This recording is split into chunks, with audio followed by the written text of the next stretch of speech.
Indian premier লিগের গত আসরে সানরাইজার্স হায়দ্রাবাদের হয়ে দারুণ সাফল্য পেয়েছিলেন মুস্তাফিজুর রহমান। এলাম, দেখলাম, জয় করলাম, এমনটাই ছিল তার আইপিএল এর গল্পটা। প্রথমবারের মতো সেই আসরে অংশ নিয়ে শিরোপা জয়ে স্বাদ পেয়েছিলেন তিনি। তাতে বাংলাদেশের বাঁহাতি পেসারের কম অবদান ছিল না। 16টি ম্যাচে 17টি উইকেট নিয়েছিলেন কাটার মাস্টার।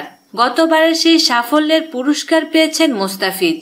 তাই আগামী মৌসুমের জন্য হালের বোলিং বিস্ময়কে রেখে দিয়েছেন সানরাইজার্স হায়দ্রাবাদ।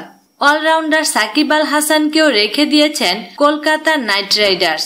আইপিএল এর 10ম আসরের জন্য দলগুলোকে খেলোয়াড় ছাড়ার সময় বেঁধে দেওয়া হয়েছিল 15ই ডিসেম্বর পর্যন্ত। এই সময়ে ফ্র্যাঞ্চাইজরা 40 জন খেলোয়াড়কে দল থেকে বাদ দিয়েছেন। তবে বাদ পড়াদের তালিকায় ছিলেন না বাংলাদেশের সাকিব খান ও মুস্তাফিজ। গত আসরে 1,40,00,000 রুপিতে মুস্তাফিজকে দলে ভিড়িয়েছিলেন হায়দ্রাবাদ। সেবার চমক জাগানো বোলিং করেছিলেন এই বাঁহাতি পেসার। তার অসাধারণ বোলিং নৈপুণ্য হায়দ্রাবাদ শিরোপার সাফল্য পেয়েছিল। 24.76 গড়ে নিয়েছিলেন 17টি উইকেট। আর আসরের সেরা উদীয়মান ক্রিকেটারের পুরস্কার পেয়েছিলেন মুস্তাফিজ।